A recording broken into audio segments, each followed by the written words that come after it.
Today there are a lot of updates from the Kurakhove direction. Here, Russian forces regrouped following the lack of success with their intensified attacks against Kostiantynivka and launched a renewed offensive, shifting their focus to a different direction in the region to disrupt Ukrainian logistics and finally achieve a significant breakthrough. Aware of the tactical objectives the Russians aim to accomplish, the Ukrainians methodically countered their campaigns at each stage of the plan. The main Russian objective in this area is to reach the local road T0524 to disrupt Ukrainian logistics between Kostiantynivka and Vuhledar. Even though there is another supply road to Vuhledar, T0524 was the preferred road that the Ukrainian forces used up to this point to deliver munitions, medicine, food, and rotate troops to the defenders of this stronghold that has already withstood many mechanized Russian attacks and caused them heavy losses. This is why breaking the supply road to Vuhledar can be the decisive step for the Russians to finally capture this Ukrainian fortress, or at least isolate it and force the defenders to leave it. Ukrainians used the short tactical pause on this part of the front line to further sustain their local air superiority by continuing to hunt Russian air defense assets within the effective range of their available weapon systems.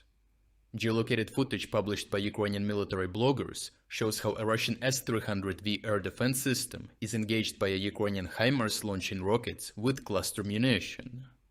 In one of the most detailed videos of such strikes until this moment, we can see how various elements of the system are targeted separately but repeatedly by these highly effective Western munitions. Consequently, the images show how the rocket launchers, radar and command center are all destroyed. The original uncensored footage of this operation can be found on our Telegram channel through the link in the description. Simultaneously, both sides launched ground attacks against each other again around Kostiantynivka. Ukrainian drone operators from the 79th Air Assault Brigade published several geolocated videos showing how they target enemy tanks, armored personnel carriers, and infantry with FPV drones and grenades dropped by drones. They tried to further weaken deliveries for Russians on the front line by also conducting strikes in the rear against Ural supply trucks as seen in this video.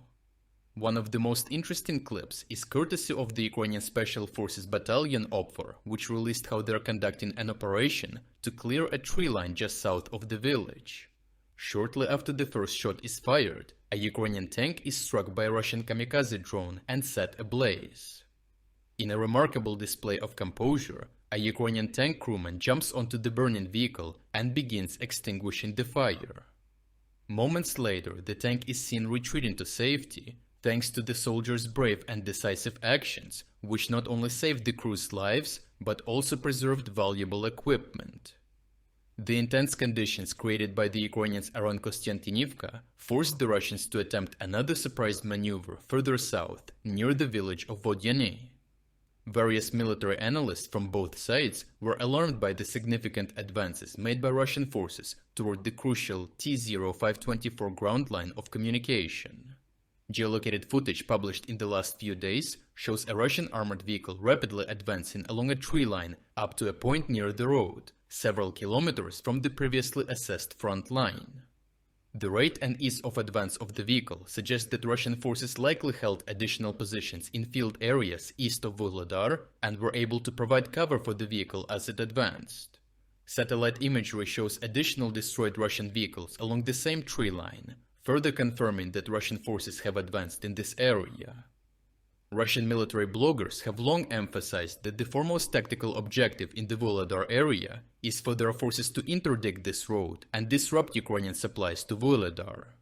One of them claimed that he is expecting to see intensified offensive efforts from Russian forces in the coming days in order to support this tactical objective. This claim was partially confirmed by an official statement from the Ukrainian General Staff that reported that the number of conducted Russian ground attacks near both Kostiantynivka and Vodyane remains high, even if all of them are successfully rebuffed for the time being. This is visually confirmed by several geolocated videos from the area showing Ukrainian defenders destroying enemy mechanized assaults with drones and artillery. Overall, the Russians once again adjusted their approach in the Kurakhove direction in an attempt to finally seize the local supply route to Vuhledar. This small city in the Donetsk region has become a symbol over the last 2.5 years, representing not only Ukrainian resistance, but also the heavy losses suffered by the Russians during their repeated assaults. By nearly establishing control over the crucial roads, with battles still raging, there is widespread anticipation that the Russians will attempt another push in this direction, even if it comes at a deadly price. The strategic importance of Vuhledar and its supply routes cannot be overstated, and both sides are prepared to incur significant casualties to achieve their objectives in this fiercely contested area. If you're against the invasion of Ukraine and you want to support the work that I am doing, consider making a purchase in the online store UA Supporter. Here you can find a lot of products with Ukrainian symbols to not only show your support for this channel, but also for Ukraine. The link to the online store is in the description. Thank you for watching this report, and I will see you in the next one.